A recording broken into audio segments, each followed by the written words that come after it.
Good morning, everybody. Welcome to the Meta Cafe. Grab your cup of coffee or your tea, sit back, and let's chat about the astrology for today. It's Friday, and talk about Saturday and Sunday as well while we're at it. It actually looks like it's going to be a great weekend. We have some really good things that are lining up for us, and I love it when there's a weekend that has Gemini with the moon, because that usually means that we're going to have some great conversation, we're going to have some fun, we're going to be communicating with one another, chatting, maybe discussing and following our curiosity. Who knows? But I know one of the things I'm going to be doing this weekend is I have signed up for a webinar that is going to talk to us about the similarities between the end of the Bronze Age and the bringing down of civilization at that point in time, and the similarity to the times we are in right now astrologically. So I'm looking forward to that, not because I'm looking forward to the demise of civilization, but because it gives us an idea of what things we must be aware of now in order to avoid going down that same path as the Bronze Age civilizations went. Now, I don't know much about the Bronze Age, so I'm really kind of excited to listen into this webinar on Sunday. Information, right? When the moon is in Gemini, we are receiving information, or we're following those threads of curiosity. And when we do that, we find something new, right? We engage our minds, we have something new to talk about. So overall, today, tomorrow, and Sunday, at least for a good chunk of Sunday, the moon in Gemini brings us that kind of conversation, that kind of interaction, and that kind of good feeling with one another. So let me check in really quickly with everybody that is here. Good morning, Camille. Good morning, Allison. Good morning, Elisa. Happy Friday to you as well. Mimi joined us. Good morning to you. And Linda, good morning to you. Susan Glavin, great to see you. Allison says, good morning and happy Friday. And it is Friday. I'm excited. And Mimi says, good morning from the gallery. I wondered if you were in the gallery, Mimi. And Suzanne Fulmer is with us, and Colleen. Great to see everybody this morning. I love it, love it, love it. Okay, so I have literally 2 pages of stuff to talk about this morning. So let's dig in. And it's all informative. By the way, I was chit-chatting with a friend yesterday, Tom, who sometimes you may have seen out in the chat, although he's not usually up quite this early in the morning. And he was saying that while he's watching the show in the morning, he's going to various places to find out information. So, for example, I think it's Cafe Astrology or something that he's on while he's listening to what I'm saying, and he's looking up, what does the 9th house mean? Where is this in my chart, etc. So it made me think that of creating a document for you all. It would probably be a multi-page document because I couldn't get it all in one page. A sort of primer for you to be guided through the morning show. So I've been there in the back of my mind, that was something I wanted to do, at least for the moons, but it did, he just made me think, wow, maybe something that reminds you what each of the aspects are that we talk about. What does each planet represent? Maybe, you can save space in the document to put your own chart, your human design chart or your astrology chart, so that you have all of that right at your fingertips. So while we're talking about these things, you can look and see, oh yeah, Jupiter represents growth and expansion, and it's in my 8th house, which means I'm expanding through transforming. Bada bing, bada boom, right? So I'm going to be working on that for all of you and figure out a way that we can distribute that to everybody. So, okay. Good morning, Natasha. Good morning, Christine Erickson. Great to see you out there. And hi, love. Back to you, Susan. So let's take a look at what it is that the moon is up to today. The moon in Gemini has come to its final square position with the sun in this particular moon cycle, which means we are now at the crisis of consciousness. And here is the point in time where we have to make an inner shift of what it is that we were trying to create with the new moon that occurred for the month. And this can be somewhat difficult for us because sometimes we discover that the reason something isn't happening for us is that we've been in our own way, right? We're self-sabotaging, or we have a belief system, we have a pattern that's developed within us that stops us from being able to go all the way, right? To cross that finish line, or to get that aha or that revelation, or to be able to use the revelation or the information that came to us last week during the full moon. So here we are sitting at that, we're in that waning phase of this moon cycle. We're getting toward the darker part of the moon cycle where things get more internalized.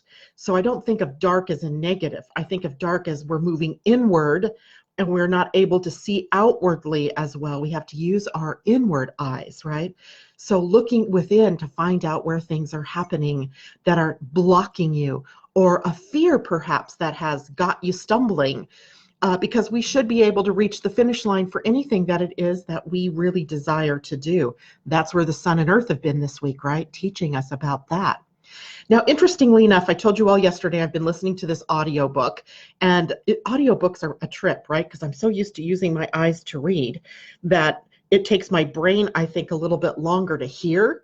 But this morning, as I was listening to this information, he was really focusing on expectations. So when we set out with the new moon to manifest what it is we desire, along with it is an expectation.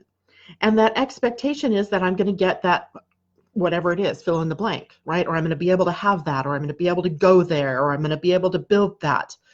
And that is an expectation that's almost setting you up for a failure or for an emotional crisis. And to his point, which I thought, to me, I mean, this is like, I've heard this many times, but somehow it sunk in this morning, is that when we're in the middle of creation and we have a project that we're putting out there, or we have a goal, let's say, it's right and perfect to have a goal, and it's right and perfect to work that goal or work that plan or work toward that manifestation, but trying to do that without the expectation of how it's going to turn out. Because, you know, spirit can do things in a way that's it's big, and it could be much more beautiful than what you up here in your head could contemplate. So allowing yourself to say, okay, this is where I want to go. You start taking the action steps toward it. You move through the crisis of action that happens that first week where it's like, ooh, there's a physical block in my path. What do I do? Then we get to the full moon and maybe we see the reality of what it is we need next. And now we get to the crisis of consciousness where we have to go, there's something inside here that requires shifting. And perhaps what needs shifting is your expectation. Your expectation that it should happen like A, B, C, and D, when it really comes out as A, B, and F, G, H, and then maybe goes on out to P, Q, R. So we have expectations, and we need to be able to let go of that expectation, but still have the excitement of working whatever it is that we're going to be manifesting. So that's what today is all about. Energetically, we are coming to that inner shift that we need to make in order to move to the next step. Now, the sun isn't the only planet or point that the moon is in square to, because the sun is also conjunct Venus and Mars, are very close to it. The sun moved at 3:02 my time, 6:02 for you on the East Coast, moved into Virgo, and now it's at 0 Virgo. Venus is at 2 Virgo. Mars is at 3 Virgo. So boom, boom, boom, they're all sitting on top of one another within orb. That's what we call it when we're looking at an aspect, and we want to know if they're close enough to really be calling it a square or a conjunction or whatever, right? And definitely these three are close enough that we are still looking at the expression of the sun and Venus and Mars, likely challenged by the emotions and the soul work of the moon. And remember, the moon is also engaged in timing, the timing of big cycles in your life.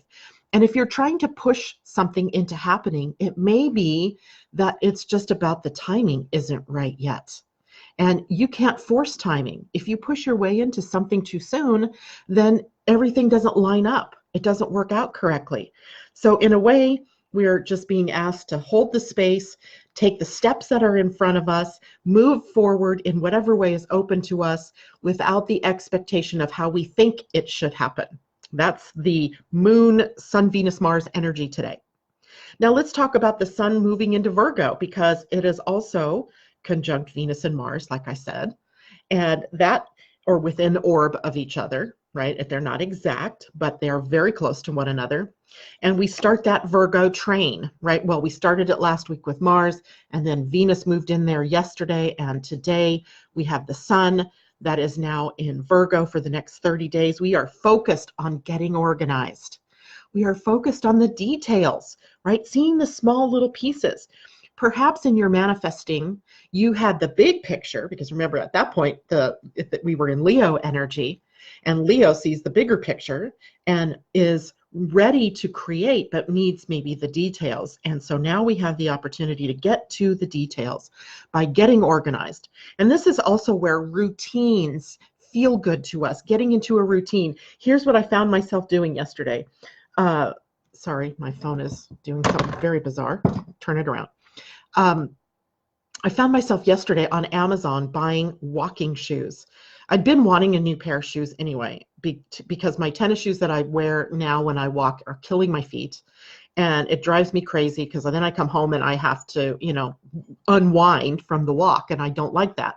So I bought a pair of walking shoes yesterday because I realized I wanted to get into a routine of walking before the cold weather really sets in here, so that I'm in the flow of that routine walking. I love to walk anyway.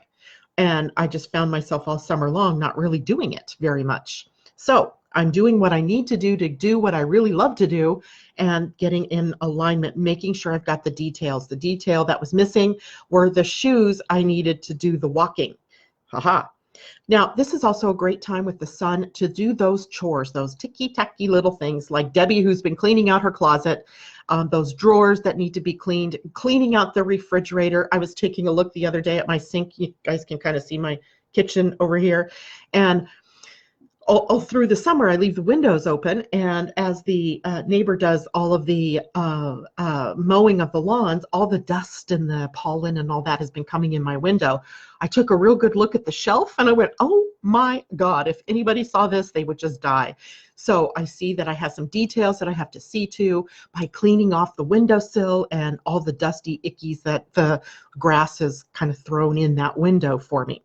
And that's the kind of thing that we have the details and the work, the chores, the routines that we can get into feel really good.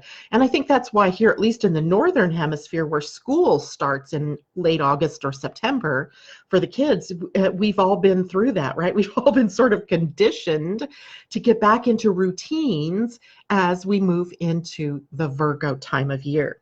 And it feels good to me. I hope it feels good to you, right? And if it doesn't feel good to you to get back into routines, ask yourself the question, why? What is that? What's about? What are you afraid to look at in the details? And what are you afraid is going to happen if you move through that routine energy? And remember, this is that time I told you all where the rubber is meeting the road, where we actually have to take the steps now to ground in the ideas that we have. We actually have to step forward in order to make things happen. That was all just for today. Yay! Now, from the Pleiadian-Earth energy of the day, we have 9 intuiting. 9 is the universal energy of the day, and it is about harmonizing. And that might be bringing mind and heart together. That might be bringing your point of view and other people's point of views together. It may show up in the universe, in our outer world, as somehow the chaotic, polarized, divisional energy out there coming somehow into a form of harmony. Let's hope. We have hope for that. And then the earth energy of the day is intuiting. So we have another little bit of piece of energy here that tells us that we're moving inward, that it is the inward journey that is more favored than the outward expression of that. So we have today, by the way, in Mayan astrology, the intuiting energy of the Pleiadians was Kib in the Mayan calendar, which was sort of, Kib was sort of the owl death mask looking thing, and it often represented the transformations that we go through from the outer world to the inner world and the inner world to the outer world, sort of a regeneration piece.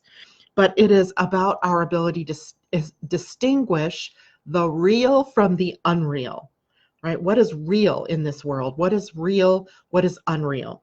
And there was a saying many years ago that said, only love is real. So anything out there in your world, if that's true, then anything out in your world that isn't resonating with love energy can't be real. The Course of Miracles even says that. And even Marianne Williamson, in many of her different speeches and talks, she talks about that particular thing, about love, and love being unconditional. The minute that you put conditions upon love, then you create a separation, right? You create that separation between you and the other person. This is a time then for seeing with our inner vision, seeing through the eyes of love and not through the eyes of the mind that might have all kinds of filters that it wants to see through before it gets to love energy. So it's a pretty nice day, actually, that way, harmonizing. You can't quibble with that, right? Okay, let's check in. Anybody having any other things to say? We've got Allison says, excellent idea. I love it. Mimi, the primer sounds great. Trisha, good morning. Londa, my friend, good morning. Detaching, she says. And in a way, that's it, right? Londa, detaching from our expectation of what we think things should look like, of how it should unfold. And then in that case, we lose the magic. We lose the magic when we have this expectation that it can only happen in ABC format. What if it happened in musical format where the notes are all up and down the scale? I mean, that's the beauty if we can see things through a detached point of view rather than the attached point of view. Colleen says, what is the name of the book? Good morning to you, sweetie. The name of the book is Unfuck Yourself. I just love being able to say that. And it's spelled F-U*K, yourself, by Gary John Bishop. And, you know, I didn't agree with everything the man says, but for one thing, he has that Scottish accent, and listening to it on an Audible book is like butter, right? It's just smooth and yishka. But some things he says, you know, are kind of at odds with some of my own ideas, but it's okay because now I get to look at that and find out where is my resistance to that, or, you know, that kind of thing. So open mind needed with a book such as this one, because it bumps up against maybe some of your own beliefs, some of the ways that you've already looked at the world and thought it worked. So, but it's a good read. I sent it to my friend Michelle, who is the one who had the pea-sized brain tumor that was just removed this week. And by the way, she seems to be doing well. She's home now. And I sent it to her. I want her to be able to listen to it so she doesn't have to tax her eyes and her brain while reading it, because I think it's that important for people to be able to understand this book or the message in the book. It doesn't matter if you agree with it all, but there's good messages here in that book. Debbie Tippett's Two-Meal, good morning to you, Debbie. Tina, oh my goodness, great to see you out there. Colleen says, I've been meaning to ask you for the membership group if you could do a PDF of the definition of trine orb conjunction. I do actually have that I'm in the process of preparing. So that will come along very quickly here, or very soon here. Ashley, good morning to you as well. So now we've looked at the energy of Friday. Let's go over to Saturday and see what we can look at. The moon will still be in the sign of Gemini all day. It will come into an opposition with Jupiter. So the only thing we really have to watch out is overdoing it. Right? If you're gardening, don't overdo it. If you're running in a marathon, don't overdo it. Make sure you're not running a marathon if you've only ever run a mile. Right? So proportional, keeping things in proportion. The moon will also square Neptune, but when the moon squares Neptune, it really pulls us inward. We can see connections to things that we don't normally have access to. It's almost like the square challenges us to see things in new ways. and or to interpret our intuition in a new way. I want to remind you all that Neptune is retrograde.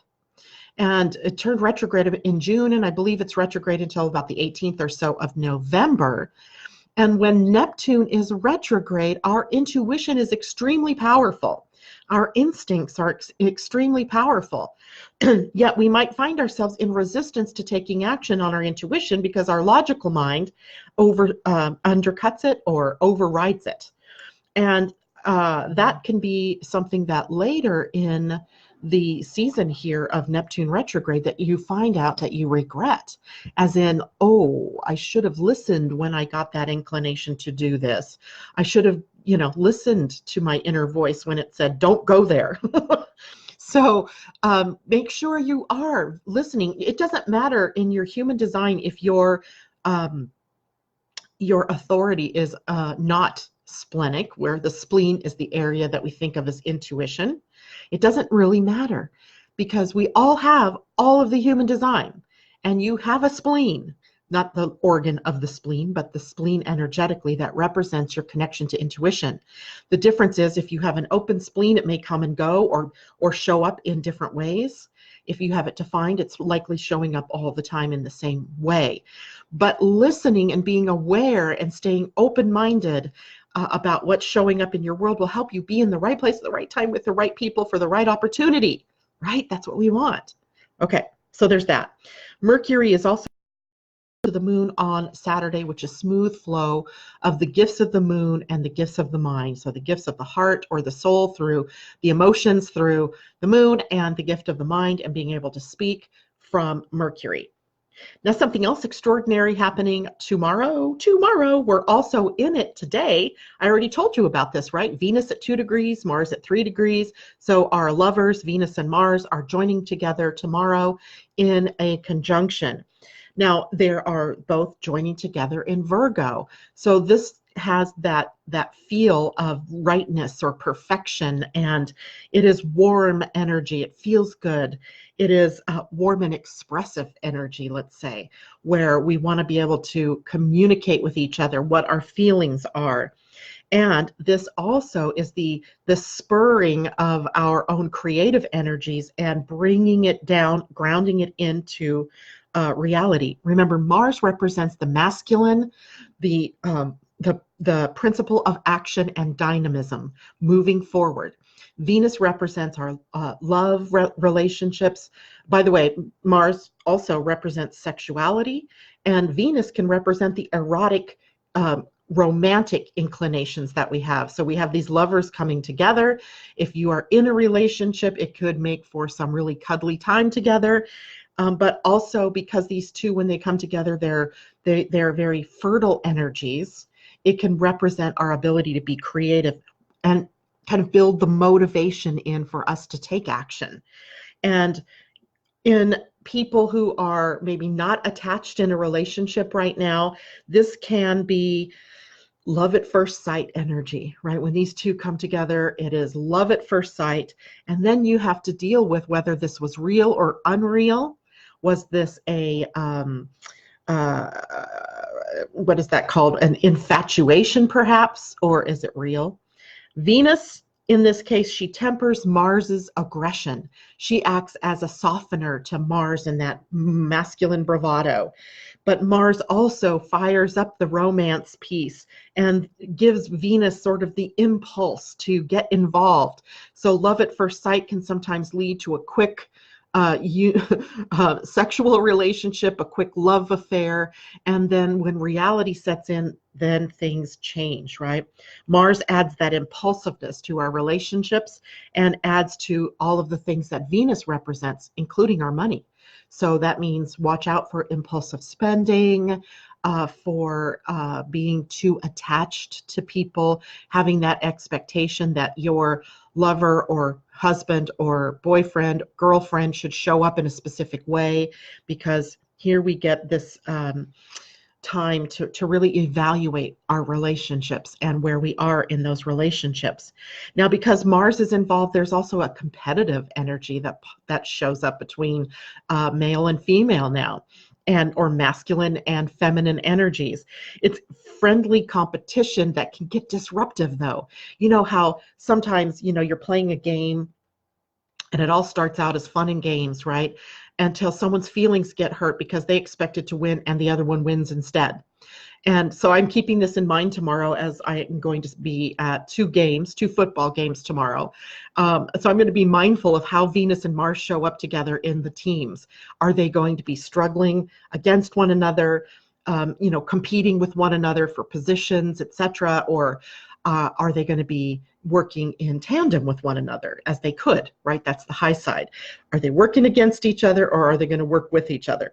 So that adds some really good energy to the day, but there are those little pitfalls, right? Love at first sight that could be based in unreality, and also competition that can go, what starts out friendly but then ends up angrily if someone's feelings get hurt. So what are we looking at from the Pleiadian-Earth energy tomorrow? We are looking at 10 evolving. Now, the universal energy is the number. So universally tomorrow, 10 is the energy of manifesting. And manifesting happens based on how we are in alignment emotionally and in our minds. Are we aligned with the right things? Or is the mind over here while the emotions are over here, and we're getting mixed signals? The universe is getting mixed signals and we aren't manifesting, because manifesting happens in what it is that we're focused on.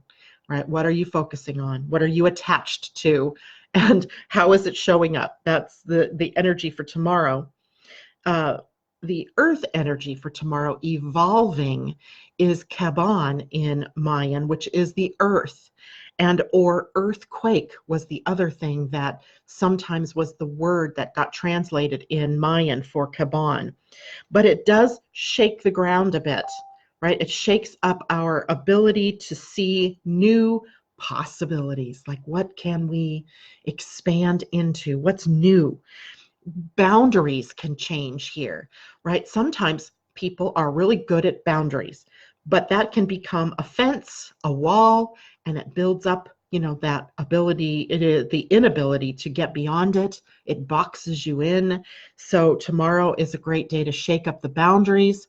For those of you that have limited boundaries or are not really good at boundaries, this is a great day to put in some boundaries. What makes sense for you to be limited to, or to limit other people's access to you, or limit your spending, or limit your time that you spend doing things that you don't want to be doing in favor of spending the time on things that you do want to be doing.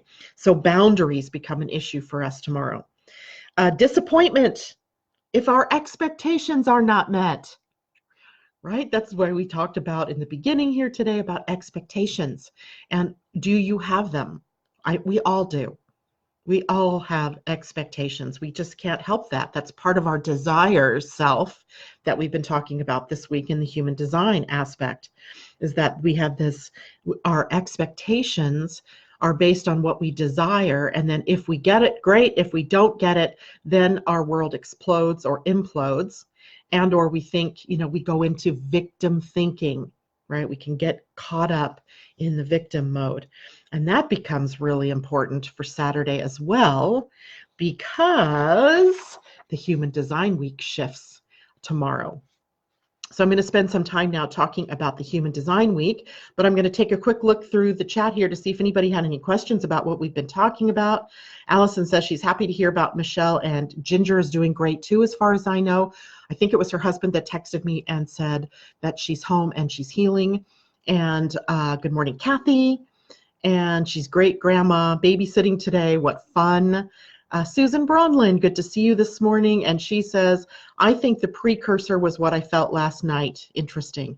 Ooh, well, I'll have to check I saw you texted me, so maybe I'll check that conversation after the broadcast and see what it is that you're up to, or what's up to you. So no questions there necessarily about what is going on. So I'm going to shift over to human design, because it's going to be an interesting week, I think. It is one of the weeks that I find is,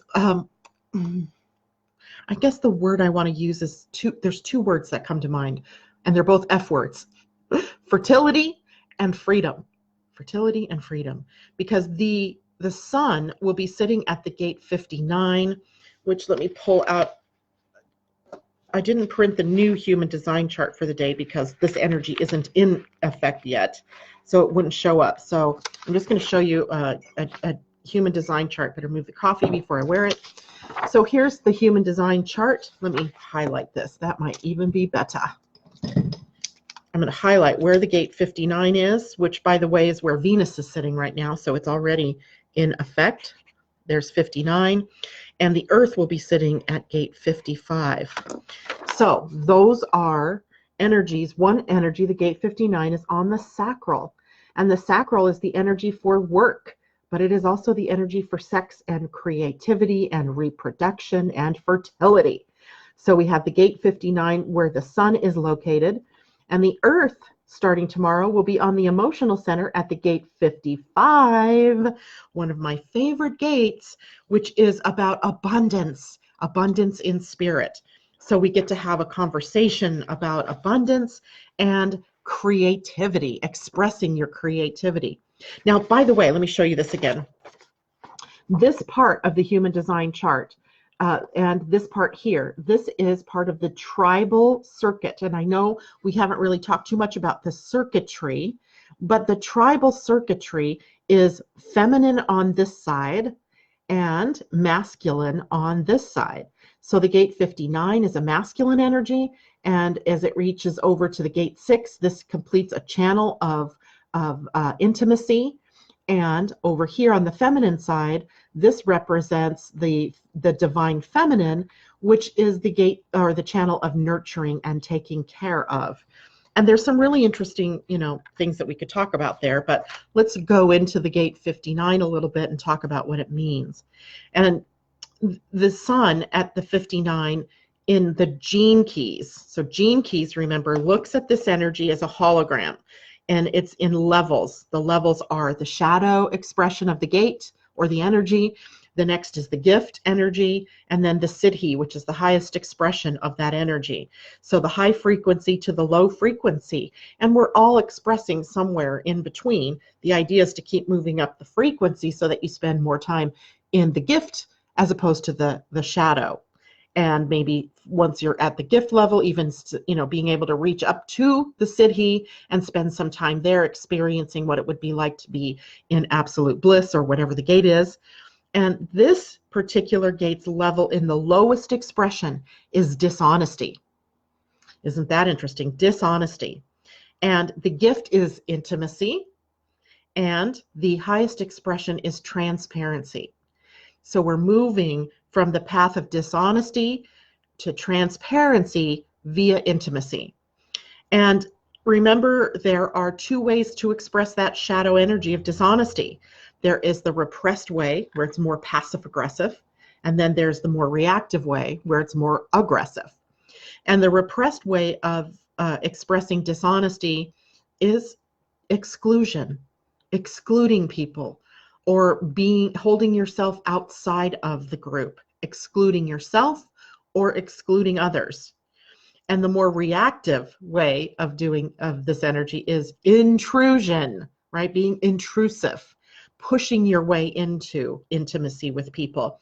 And so you might already suspect that this is huge in our relationships. So next week really focuses our energy in our relationships to one another, and our relationship to spirit or source or goddess, whatever you want to call that, right?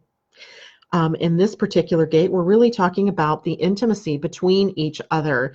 We could look at that mostly within our marriages or our significant relationships, but it can also be within your business partnerships.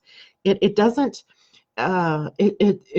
I mean, obviously you don't necessarily have sexual relationships in your business. However, it is where we share a lot of depth from ourselves. It is an intimate connection that we have perhaps with business partners that can be affected, as well as your relationships with the people that are closest to you. So the whole idea here is about dissolving barriers to coming together in order to have intimacy. And what is intimacy? Well, intimacy, as you'll see in here, is a connection to the emotions, right? Being able to share with one another in a very profound way what you're feeling. And we always say this in human design, by the way, since the gate 59 is literally the gate of sex, that sex without emotional connection is just sex. It's not intimacy. And I'm not saying it's wrong to have sex. No, that's not it at all. But I'm saying that with it's empty-ish. It's more of the physical release than it is of the emotional connection. And what we're really wanting is the physical, mental, emotional, spiritual connection with one another. So the act of sex itself should be married to intimacy. Not married literally, but married to intimacy. And if you have one without the other, it can be leading to an empty relationship. It can exacerbate the dishonesty within the relationship, right? Many of you have experienced relationships where you're all in and the man isn't, or the woman isn't, right? Or he's all in and you're not, and you're like, right? I love having sex with you, but I really don't want to, live my whole life with you. And think about the emptiness in that type of a relationship, right? So what we're really leading to is interaction with one another. And in fact, what we see in this gate as we move into next week and tomorrow is that interaction is the only doorway, gateway, or portal that we have to evolve, to evolution. If we want to evolve our consciousness, we have to open up and be willing to have intimacy and not be closed off. We won't evolve if we're closed off. We want to be able to open up and have that intimate connection with others, to be able to share from your heart, from your emotions, from your soul connection. That's what we're after here. And it begins in the physical connection we have to one another. All right. So then once we pass through intimacy, we get to transparency, where we're like an open book. Right? We're not afraid to be exposed for our faults. We're not afraid of how another person is going to react because we have this intimacy. I know that when I go off the deep end, my husband is still going to love me because we have this intimate connection. And I know when he's off the rails, he is just being an out of balance Libra, and I'm okay with that. I might be irritated in the moment, but I know that isn't the truth of who he is because I've seen the truth of who he is.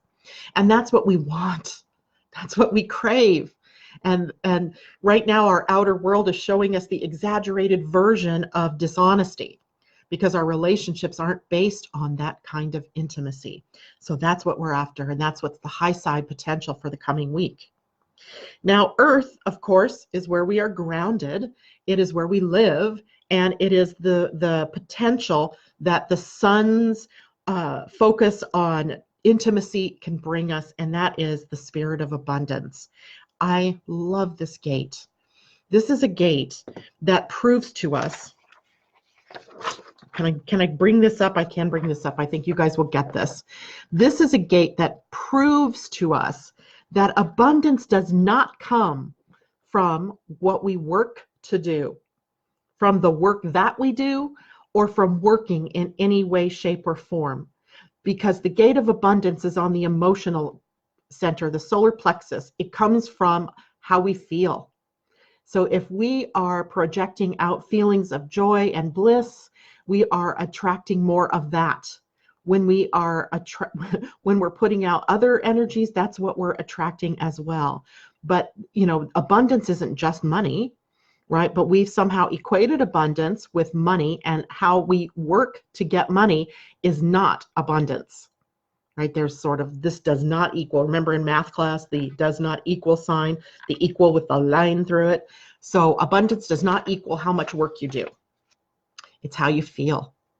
It's how you live from your emotions. It's how juicy and feeling and emotional that you are, and recognizing the emotional you. It doesn't matter if you're open in the emotional center or if you are defined in your emotional center. You have emotional intuition, let's call it, emotional awareness. You have emotions. Sometimes you're expressing the emotion of other people. If you're an empath, you're feeling other people's feelings, but you still have emotion. And what we find in this gate is that we are in the gene keys, right? We have those 3 levels, the shadow, the gift, and then the siddhi. This is the only gate in human design, or in the gene keys, pardon me, that has one shadow and the gift and the siddhi being the same. Freedom in the gift and the siddhi, and victimization in the shadow. So what we find in the repressed expression of the shadow of victimization is someone who always feels victimized, who is always playing the victim. And I think we've all done this in some places. We may still be doing it, even though that's so last century, right? We still find ourselves sometimes playing in the field of victimhood. And that's a more repressed version. You're repressing your freedom of choice. You're repressing your freedom. The reactive of victimization is blaming, complaining, right? Where we are projecting it outward. And you've probably heard those people. I have a couple of them that annoy the heck out of me and my family because they're always complaining. They're always complaining about how they feel, about what's happening, about what they can't do, about what they can do. And it always forces me to look inward and go, where am I complaining? What have I been doing? Because gate 55 brings us to that level, right? We find that we are creating our own victim state. That's why I love this one, because the key to unlocking freedom is within you, right? To tap into the abundance of spirit. And by the way, this gate is in the mystical circuit, and it represents our spiritual awakening.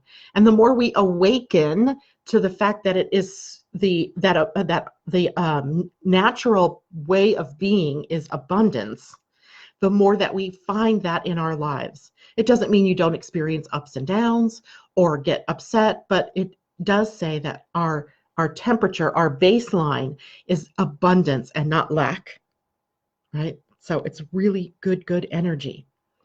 So everybody has this gate, whether it's defined or not. If it's defined, you have a more consistent way of expressing abundance, or of tapping into abundance, or of viewing abundance, or feeling abundant. If it's open for you, if it's open, it's white, by the way, then you are someone who it has different ways of experiencing abundance. And it may be sort of a more up and down experience for you. And it may be based on planets that are transiting, or other people in your life, or your conditioning as a child. It doesn't mean that you're not abundant. You are. We all, this human design, we have all of it. But it's just how it's configured, right? How is it configured? All right. Now, the other, let me check and see if everybody's doing okay with that. Allison says, wow, love at first sight on Saturday, then a week of intimacy. Do you see the danger signs there, perhaps? That's why it's important to listen to your intuition and discover what's real versus what's not real. So, hey, I'm not saying don't have love at first sight and then have an intimate week. I'm not saying that at all. But be eyes wide open as to what it is that you're doing. Okay. Kathy, that is spot on. My current kind of relationship, focusing on my family for now, they bring me joy. Perfect. Camille, victim to victor. I love that. Victim to victor. Much more satisfying. Freedom, right? And, an interesting thing that we always say is that we have free will.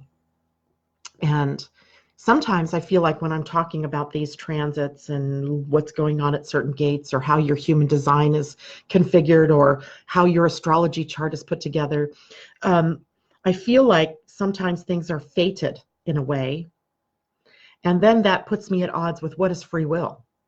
Well, your free will is in how you react to these everyday things that happen. What do you choose to do in the moment that you are facing a crisis? What do you do in the moment when you are triggered by something in your world? How do you express yourself intimately within a relationship? That is your free will. Right? So free will leads to freedom, victim to victor. Same thing. I love it. Thanks, Camille. Now, also in a human design sense, there is, how are we doing on time? Holy moly, I'm talking a lot today. Venus and Mars coming into a conjunction, I thought was worthy of our looking at the gate that they'll both be sitting at in your human design.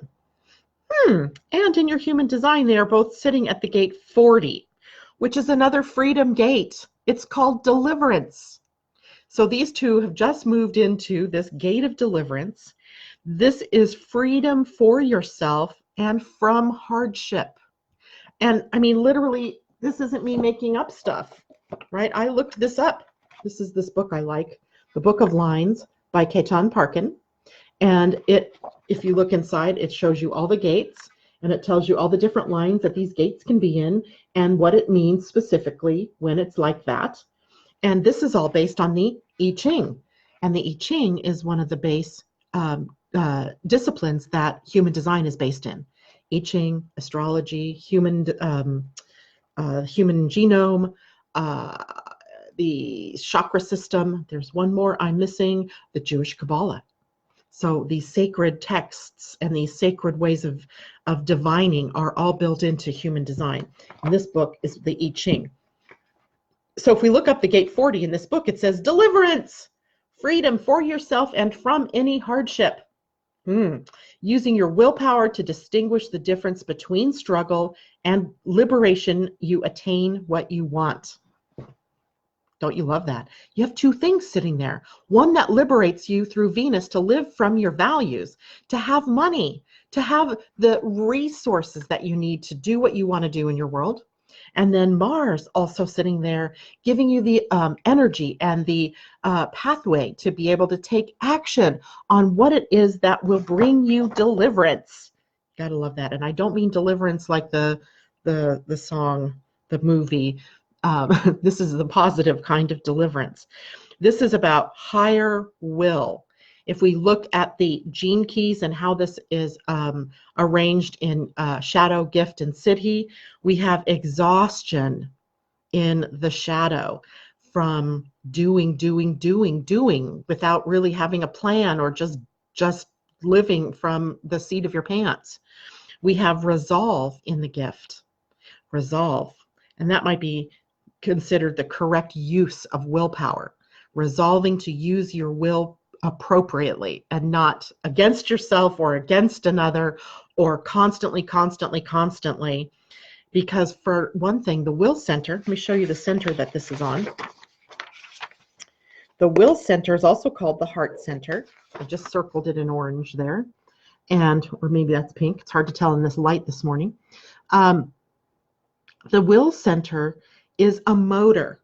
And in human design, the motors have energy. The sacral is a motor and it's always on. It's like the Energizer Bunny, always humming, always working, never shuts off.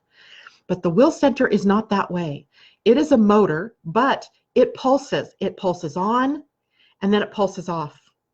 And our tendency as human beings is to keep pushing, even when the pulse turns off and it becomes a source of burnout.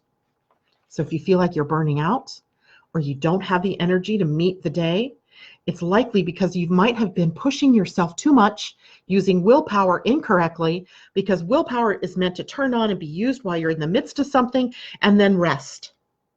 It's the energy of dogs at play. When you watch a dog, or cats, I think sometimes do this too, they're working or they're playing, and then for no reason, they'll just stop. And they'll just stand there, or maybe they just lay down. Or they're panting, right? They've used up their energy for the moment. The will center pulses off and they rest. And then a few minutes later, maybe a half an hour later, they're back to playing, right? That's the nature of your willpower. It's on and then it's off. It pulses off and on, sort of like, a beacon. And if we keep pushing, then we end up in exhaustion, where if we have resolve, we are paying attention and using our willpower correctly. And that leads us to the siddhi, which is higher will. And maybe someday we can talk about that gate, because there's a lot of people that have this gate in their chart. And some of you have it as a channel that's connected. Some of you have it just as the hanging gate, which means it gets stimulated sometimes by people in your life or opportunities or projects that come along, where you could be tricked into overusing your willpower. Remember the repressed and the reactive nature of the shadow. In this one, exhaustion can come from being overly permissive, just allowing everything and everyone into your world and doing whatever it is that you feel like doing in the moment. And on the other side, it's contemptuous. I would have to read that one a little bit more to find out how that is the reactive form of will.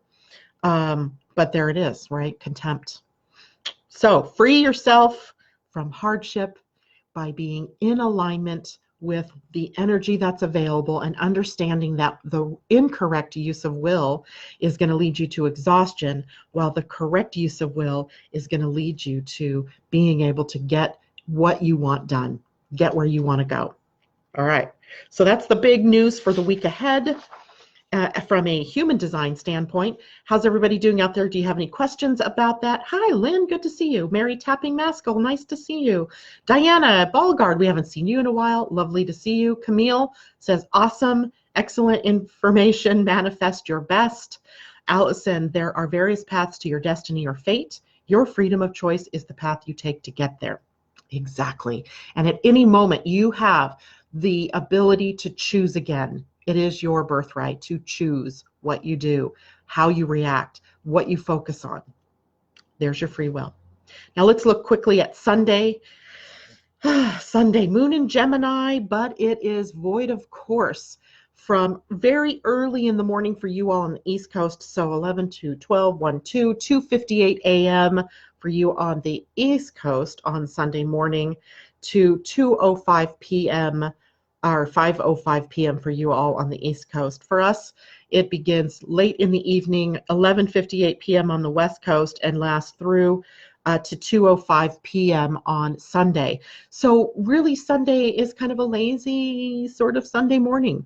I think it's going to be a perfect day for me to do that webinar that I was telling you about in the beginning of the show, where I'm going to be learning something new. I won't have the pressure of having to go and do something. It wouldn't get me anywhere.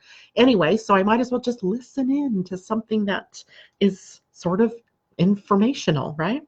And after 2:05 p.m. / 5:05 for you on the East Coast, the moon will move into Cancer, and we begin the next couple of days with emotional energy, and that puts the moon in an opposition to those planets in Capricorn, Saturn, South Node, and Pluto, each of them being triggered emotionally, where we may have a reaction in our emotions, either melancholy or maybe a low feeling, a depressed feeling. Notice I said feeling, that you're not depressed, you are not melancholy, you are not your sadness or lowness. You are feeling these things perhaps as we move into later on Sunday and into Monday. The Sun and Mars are in a sextile with the moon in Gemini in the earlier part of the day. So it could be a day for getting some things done, right? There's this smooth flow with the two big energetic planets, the Sun and Mars, that have energy for action. So get maybe that done earlier in the day, but don't start anything new, right? This probably wouldn't be a good time to start something new. But if you have a project that's been sort of hanging there for you to get finished, great. Put your mind to that, or put your energy into that. Sunday in the Pleiadian-Earth energy is 11, self-regulating, which is Etznab in Mayan, which is that obsidian knife. And what we see with 11 universally is the energy of illuminating. It's the light. The light is on. And, focus that light into those dark places, into the things where you're hurting, into what it is that's going on that you're not feeling good about, into what comes next, right? Use the light of illumination, the 11 of the universal energy that day, to see your way forward. Now, self-regulating energy is the earth energy of the day, and it's always interesting because that flint knife or that obsidian knife has a very sharp edge. It is for surgical removal of something that no longer is in a resonance with you. And that might mean you have to make hard choices about what to release or let go, what to cut out of your life. And then it is, on the other hand, showing your skills in being able to do the hard work, to make those hard choices. So it's a really good day, I think, But there could be some moments where we have some things that are upsetting or some things that maybe trigger an emotional reaction. But all in all, I would say that we have a good weekend on tap. And we have some really good energies. I told you those themes that I thought were in the F words that were mostly freedom, right? Freedom, right? To be able to get where we want to go and to do the things that we want to do. Freedom for yourself and from hardship. You gotta love that, right? Okay, so let's see. Any questions out there? Allison says, have a great weekend, everybody. She must be checking out. So amazing with the gates. Want to find out more. Thank you. Well, lucky for you, Christine. I woke up this morning with an idea buzzing around in my head. I love ideas. I'm a Gemini after all. Now I just have to wait and see how, and you just gave me, oh my gosh, Christine, you just gave me something to respond to in the outer world. Thank you for that. Now it matches my idea.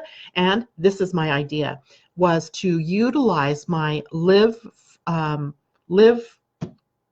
your human design group.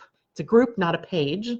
And I can come on live. I tested that one day, and I was thinking of putting together a series of quick videos, live videos. I'll do them live, but they'll, of course, record and be there for everybody about those particular things, the gates, the centers, and what they mean, right? And what the planets mean, what the types are. And I thought about writing all of this stuff up, but the thought of doing it all in written form just kind of makes me feel low, but doing a video about it makes me feel good. So thank you for providing that for me, Christine, and I'm thinking it's not this week and it's certainly not next week, but perhaps the following week, which would take us into the first full week of September. I will be getting that. Now, any of you that are listening to me on Living Astrology are welcome to join the Live by Human Design group. All you have to do is look for the group. I may send out a link for you and request membership. My purpose in having you request membership is that you understand that this is a group devoted to human design, that it's not, that there will be, like this group is devoted mostly to astrology, but I bring in gene keys and I bring in human design and I bring in Pleiadian-Earth energy. In the other, it's a group that is supposed to be focused on human design, where I pepper it with astrology, gene keys, and other things. But somehow I got out of that intention that I had set for that group, and now I want to get back in alignment with that. And so that is what will be happening as I move into September. Yes. And that may lead me to do something astrological in this work, in this page, in this, this isn't a group, but around those kinds of things as well, which is where that primer, that document will come in handy as well. All right, everybody, I guess what I'm going to do now, because I won't have time necessarily for much more than this. Oops, sorry, Alexa. I want to do a card for the weekend. All right, we usually do one for the week. Let's do one for the weekend and see what we might expect. I'm using the Wisdom of the Oracle deck by Colette Baron Reed. And let's just see what it is that might be coming up for us for the weekend. Yeah, thank you, Christine. Because I'm a generator, by the way, that's why this is important, is generators are not designed to act on ideas or inner impulses. I woke up, it was an inner impulse. I wasn't responding to anything in the outer world yet. But Christine, by saying gates, want to find out more, gave me something to respond to in my outer world. And that's how easy it is to find something to respond to, especially if you're a generator or a manifesting generator who you're built to wait for response. Ooh, I get this interesting card upside down, Between the Worlds, or Between Worlds. And you can see it's a flamingo. I'm going to flip it over to the right way. It's a flamingo. And it's half in black and white or grays and half in color. And it's the number 3. Number 3, which I think is sort of creative energy. Yeah, let's see what that means. So 3. The essential meaning is transitions, not being quite out of one situation and fully engaged in another, temporary blindness, or a no man's land. It was in protection because it was upside down. So let's see what we're being protected from or toward. Be mindful of your expectations. Oh my goodness, I love the universe. This is not a time for guarantees. Things will not go exactly as you plan or dictate. Let go and see what spirit has in store. What takes hold in your life will be better than you can imagine. Oh my goodness, is not the universe the most magical place ever that we could spend a good deal of our chat this morning around expectations and then get a card that says, be mindful of your expectations. This is not a time for guarantees. Things will not go exactly as you plan or dictate. Let go and see what spirit has in store. And what takes hold in life will be better than you can imagine. I just love this. I just love that. All right, so we are so blessed, right? I'll take one last check through here to see if anybody had questions. Colleen says we can take notes ourselves. Yes, indeed. Christine, spot on what you talked about. I love it. Thank you. And wonderful, wonderful, wonderful. So thank you all for joining me this week in the Meta Cafe, especially those of you who have been with me for nigh on 3 years now, right? This month, I just got this notification this morning in my Facebook feed that said it was showing me a broadcast I did 3 years ago. And so it reminded me again that August was the month that I began doing these broadcasts. Now, 3 years ago, I'm in season 3 of doing the Meta Cafe, and it's just incredible to me. So, or the beginning of season 3, I should say. Anyway, so for those of you who have been on the journey with me all the time, thank you so much for your continued support. And for those of you who are new, welcome to the Meta Cafe. And I love having you here with me and sharing all of this information. Now, have a wonderful weekend. I will see you all Monday morning. Mwah! Many blessings to you. Bye.